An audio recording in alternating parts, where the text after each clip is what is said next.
Hello, my fellow patriots. This is Alex with Disabled Vets Perspective. I wanted to get on here and talk about something I don't really talk about much, but I think I should. I hear a lot of power tools down that way, so I'm gonna walk this way because it'll get loud. But anyway, if I look like I have more hair on my body than I do on my head, it's because I just wrestled for the last half an hour with a 100-pound beast. That's like trying to move around a full-grown adult male, and four-wheel drive adult male, that is. But anyway, so I probably look like something the cat dragged in and shit on, but that's all right. Dog's got to have his fun.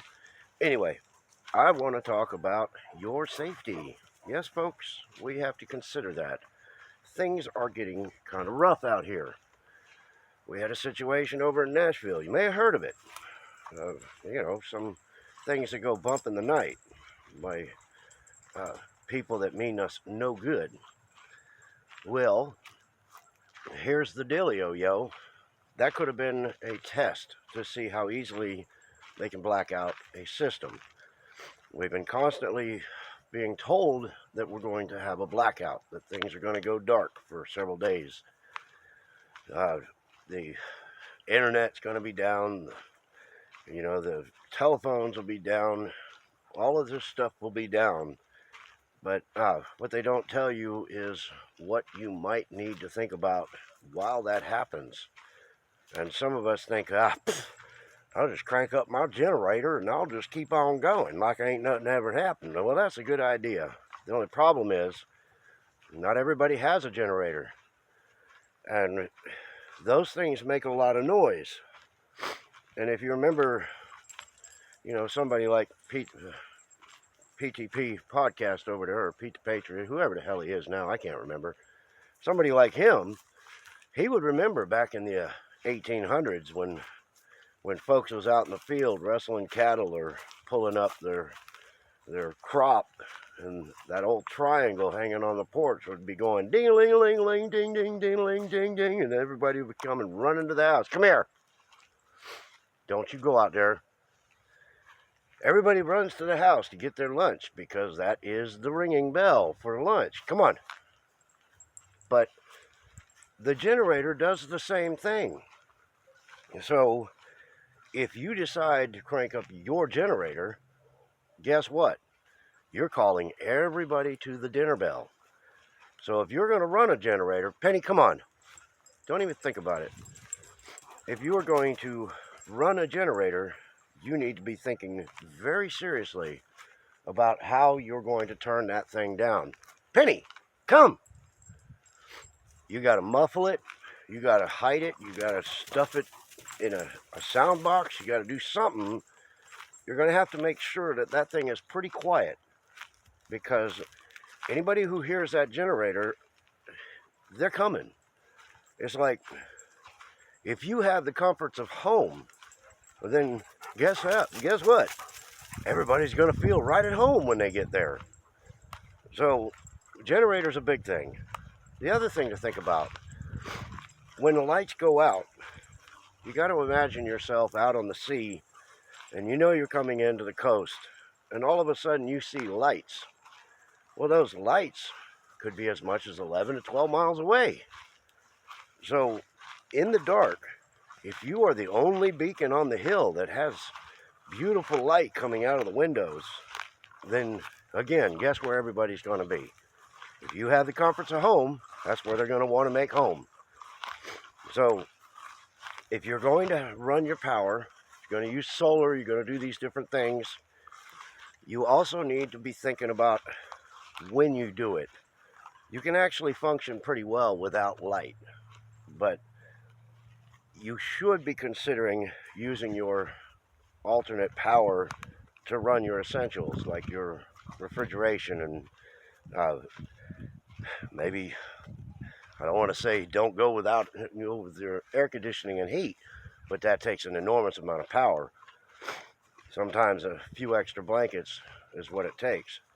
The problem is, what I'm getting at is, you need to be prepared to be a little bit primitive and hide the fact that you have some of the comforts of home, because you do not want to be the beacon on the hill and have a whole neighborhood of people that didn't prepare come knocking at your door, because even if you are the kindest hearted person in the world, you can't feed everybody.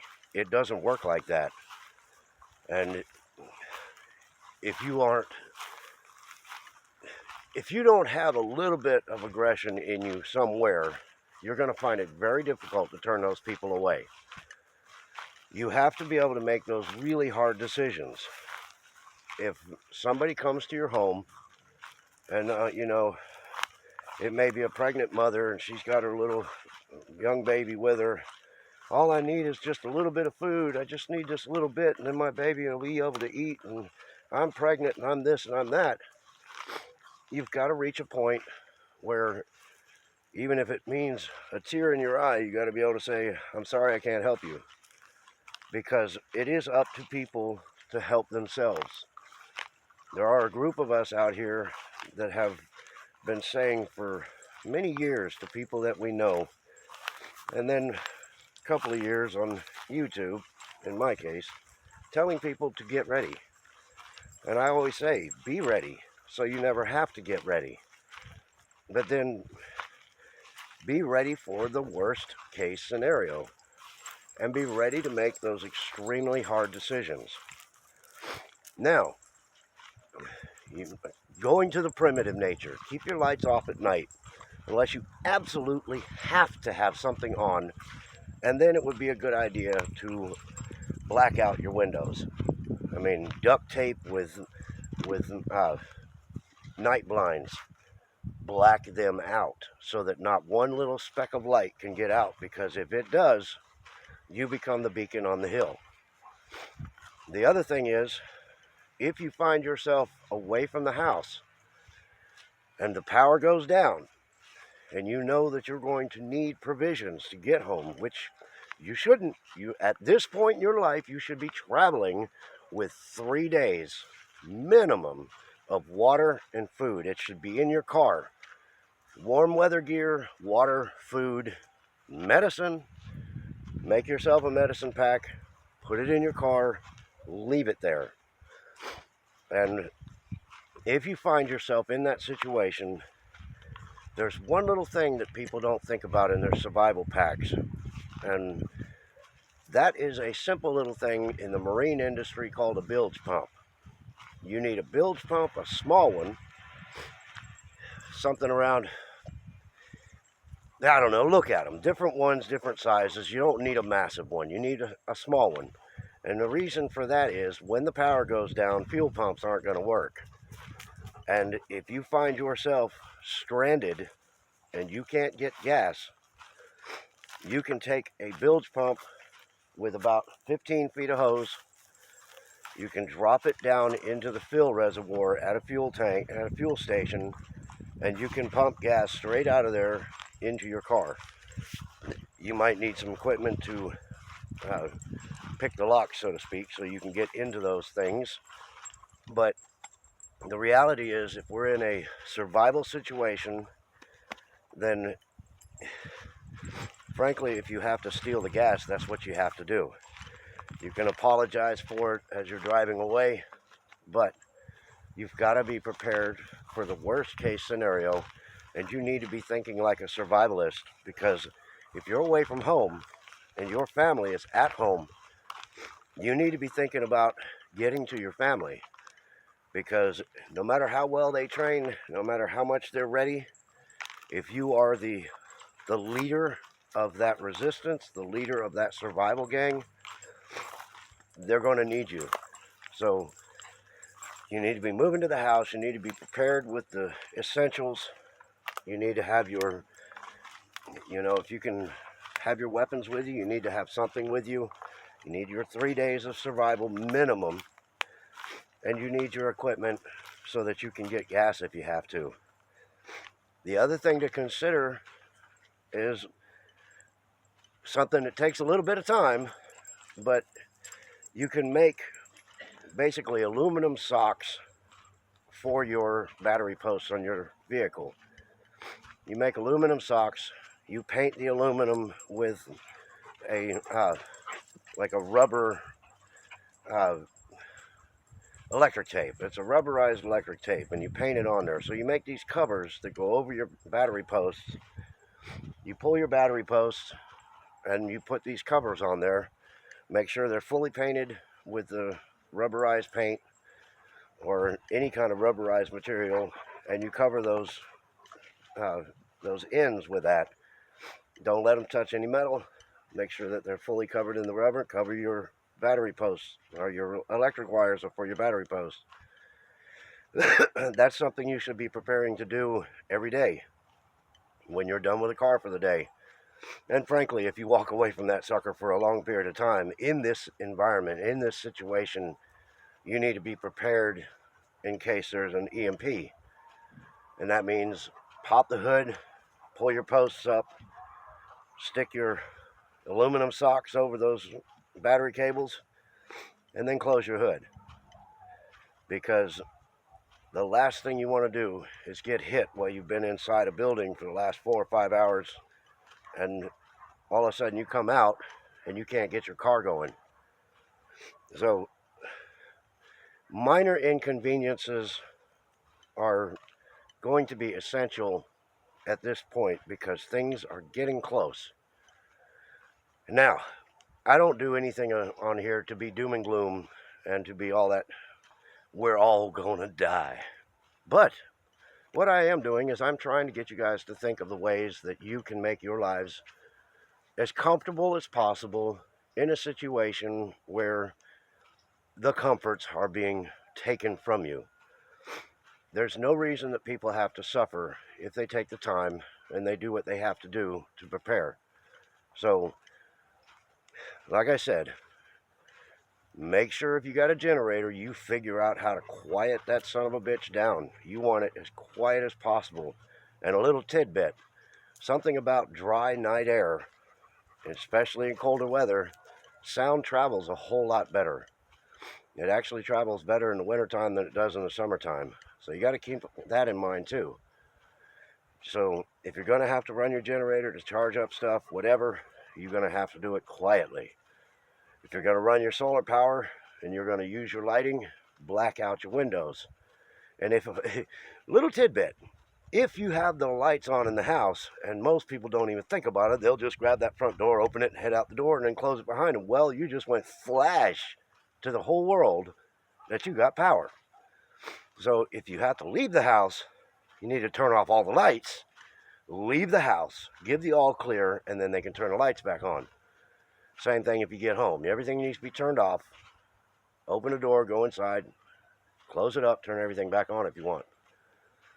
The point is, I'm trying to get you guys ready. This shouldn't be a disaster for people.